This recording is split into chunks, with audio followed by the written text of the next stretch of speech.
Hey guys, it's Ellie. I'm bringing you a regen build that I'm going to be using mainly in Azura Star. The build is going to be pretty much 99% support. I'm going to be running a few very expensive abilities to keep my group up, to keep it cleansed, and to try and mitigate a little bit of the siege damage, poisons, different dots that people are running. So I'm going to be running about 6,000 regen. Yeah, I know it's a little unorthodox, but I'm going to be running 5-piece Lich, 4-piece Seducer, 2-piece Troll King, and the Witch Mother's Brew for my food. So the reason that I'm going to be doing that is because I'm going to be using a very expensive purge morph that is going to be cleanse. So I'm going to be basically healing and cleansing my whole group. Okay, so what I'm going to start off with is the details of my Aldemir Dominion character. I have 3,000 magic, 21,000 health, 10,900 stamina. My spell damage is very low because my heals aren't going to be huge like they are with my other builds. But the purge and the regen, it's going to be a little bit more effective for the non-CP campaign. And I've tested this in the CP campaign and in the dungeons, different things like that, and it does work actually very excellent because I never run out of magicka. Unlimited shards, breath of life, I could just spam any abilities that I feel like. Now, unbuffed, my magicka recovery is 3,500. My stamina recovery is quite low, but that doesn't matter because I'm going to be using repentance. My weapon damage is only 12,000, which is very low, but like I said, my goal isn't to kill players, my goal is to keep my group alive. Now this is a semi-new character, so some of the skills aren't fully leveled, but it was very effective in PvP tonight. Now, this healer is for the Aldemir Dominion, and she is a high elf. I'm running the Atronach. I am a stage 4 vampire. The regen and the lowering costs of the abilities do stack with this build. And I am running purple food. It's called the Witch Mother's Brew. It gives me health, stamina, and magicka, and it also gives me regen. First off,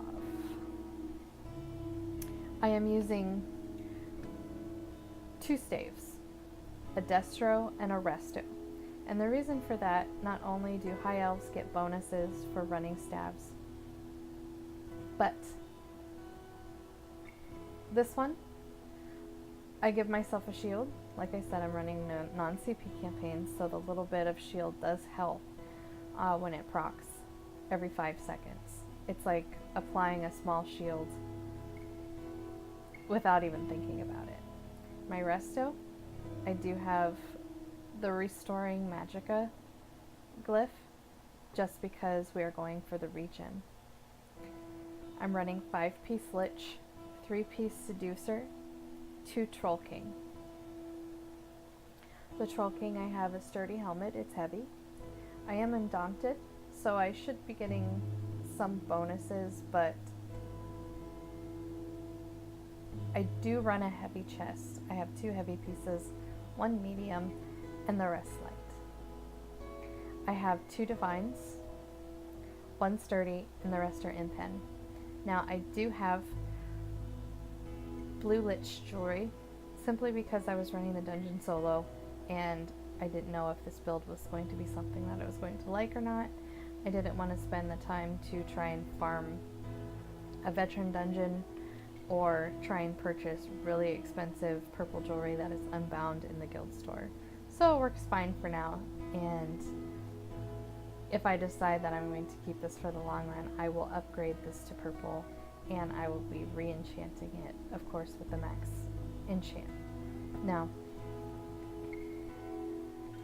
The reason for the seducer: Magicka, Max Magicka, Magicka Recovery, and the Magicka Recovery. Now, if at any time I'm able to get a seducer piece of jewelry, I could run 5 seducer, 5 witch.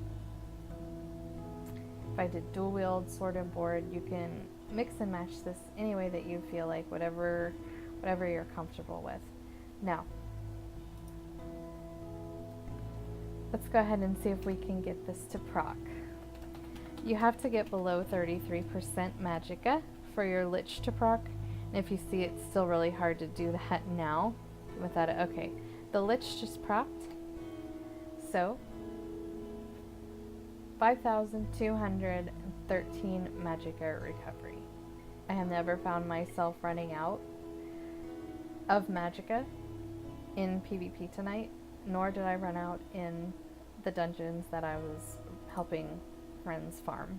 Now, the reason that I am running so much regen is this ability right here. It is not morphed. I mean, it is morphed. It is not max level yet. I just purchased it tonight to test it out.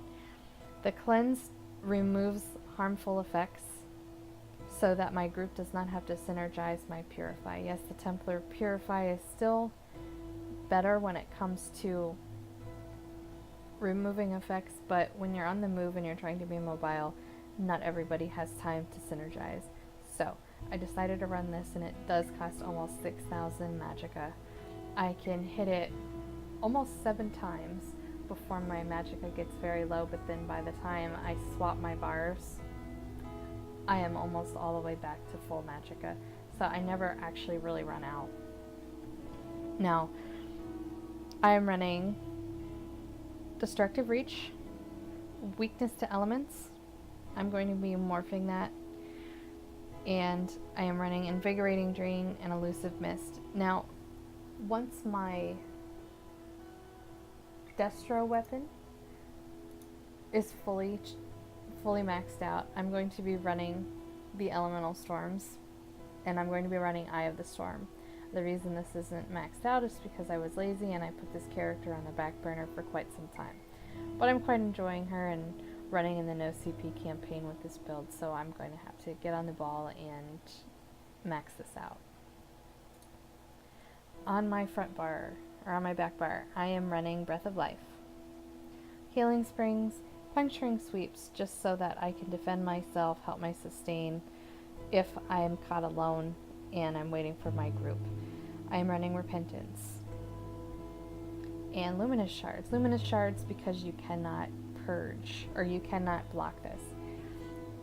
A lot of players try to block it, but they're disoriented instead of stunned, so you can't actually block through this or cloak it. So it's a very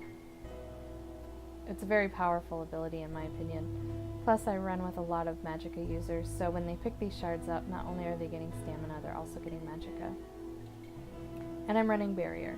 This isn't always feasible in the CP campaign, but I'm running it in the no CP campaign, so this is actually a very good skill, especially if you have smaller groups and you find yourself outnumbered.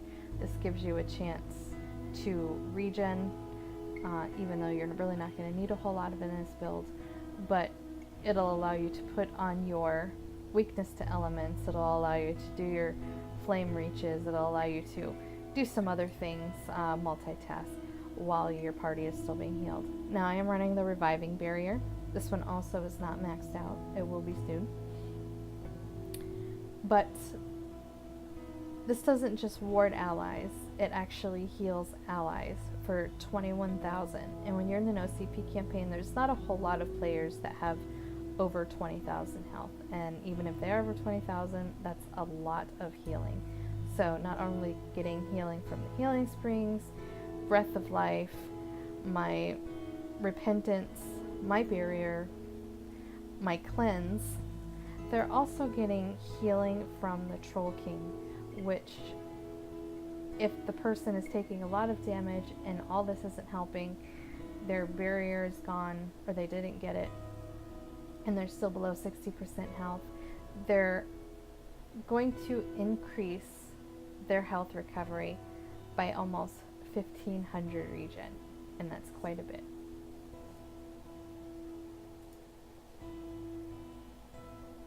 Definitely not going to be able to kill a whole lot with it, but you will be able to out-sustain mostly everybody.